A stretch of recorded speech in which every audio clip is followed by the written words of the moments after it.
Hey friends, I've got a pot of stock that has been simmering for 36 hours. Last night I made for the first time homemade buns and they turned out really good. Everybody liked them so much, so we decided to make another batch. We're gonna try to make them smaller. And today I'm actually going to try to enlist the help from the kids, so we'll see how that goes. There's the stock. We've got it cooking in our Instant Pot. I love our Instant Pot.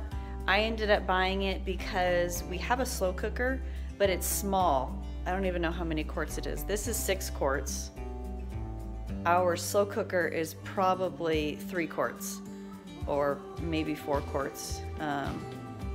It's smaller.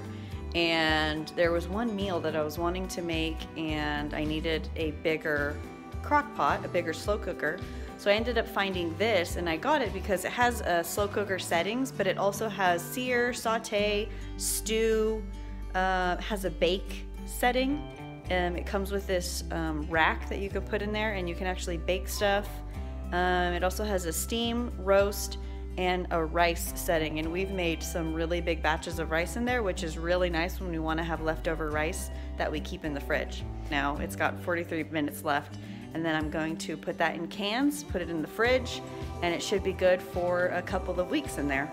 And then right here I have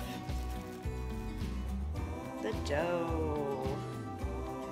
I ended up mixing it up in my Mix Master, my KitchenAid mixer. That's a hand-me-down from my parents. I love that thing. I use it so much. But it came with a dough hook that needs to be washed. And so I attached the dough hook. I put all the ingredients in there and let the dough hook mix it up, which was nice because I did that this morning really quick before we got started on school. So I didn't have to make this big old mess and get my hands messy and deal with all that. I just threw it all in there, put the dough hook on. It took maybe 5 minutes to mix it up, get all the ingredients mixed up, and then I just put a little saran wrap over the top, and it's now doubled in size and it's ready to roll up. Hi, today I'm going to show you the biscuits. The biscuits are delicious, the biscuits are yummy, and they're so good. Biscuits are everything you think of deliciousness. Yeah. We're calling them buns. They're not biscuits. Buns. They're not actually biscuits. Buns that we use for sandwiches. Bread. Biscuits, bread, buns. I can't say it. We're gonna try to make them smaller than I did last night. I'll show you why. Here's an example. Here's one. Let's put it all together. Here's one. Okay, this is how big I made one of them. We want to use these like for sandwiches too, and if we were to just cut that in half, that would be a lot of bread for one sandwich. So we actually cut it in 4 pieces. So it was my idea. It was Grace's idea. So Grace has these 2 right here. Yes. And then Melody has these 2. But first we always have to make lunch before we make buns. So yeah, we're making lunch and then we're making more buns, right?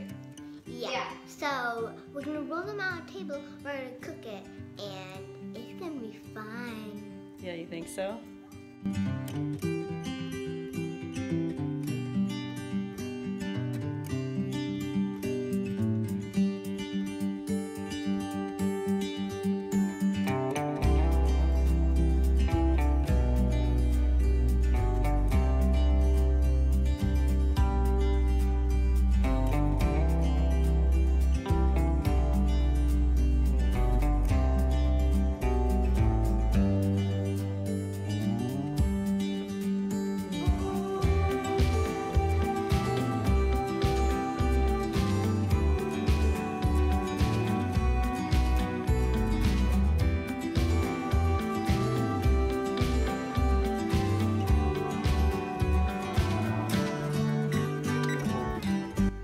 Okay, so we rolled out our little buns, and this time we are pressing them to be a little bit flatter.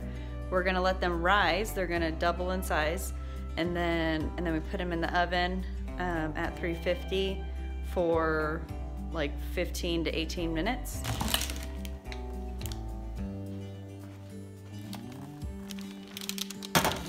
just came out of the oven and they are looking good.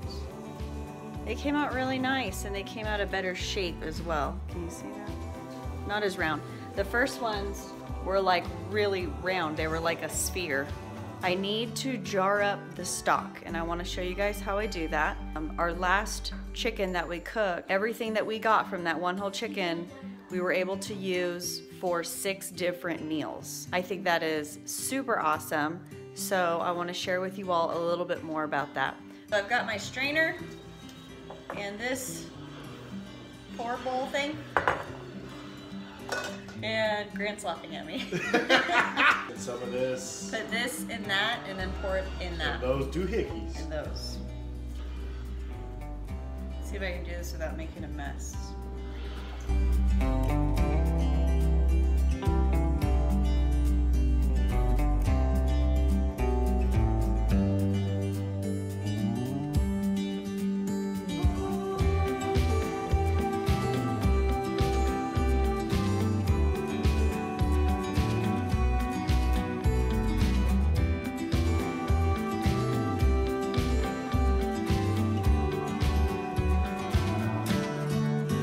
A couple of weeks ago, we experimented with buying a whole chicken in order to save money on our grocery budget.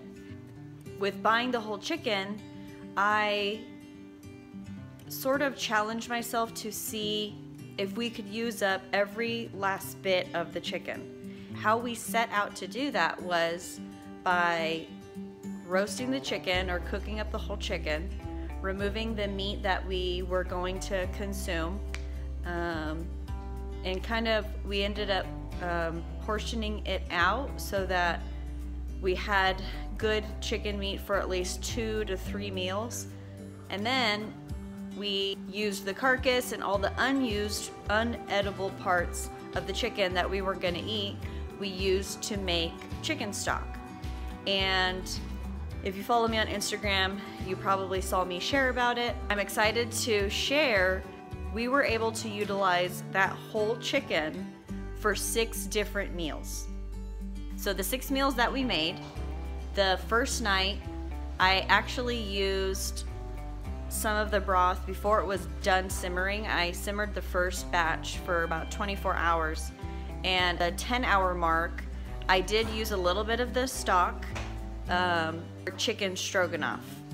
And that came out so good. Just thinking about it right now is making my mouth water. It's so rich and so creamy. We made the noodles from scratch for the stroganoff, and we used meat from the chicken to go for that meal as well. We just put the chicken meat on the side instead of using raw chicken and putting it in the stroganoff and cooking it in the mixture. The second meal that we did was chicken noodle soup. And of course we used lots of chicken stock for that meal, and it turned out amazing. We had a few more soups that week. We did chicken tortilla soup and Italian sausage and potato soup as well. One of the meals we didn't use any stock at all. We just were eating the chicken breast or thighs or drumstick, whatever each of us preferred, and we had with a side of vegetables. And the last meal, I cheated a little bit. I used the chicken stock because that's what we had on hand. We did a pot roast, and the recipe called for beef stock, which we didn't have. And I didn't feel like going to the store to buy beef stock when we had stock on hand. It was just from chicken. So I decided to use that, and it turned out great as well. So 6 meals from 1 chicken is pretty good, I think. So that's all I have for today. Thanks for hanging out with us. Until next time.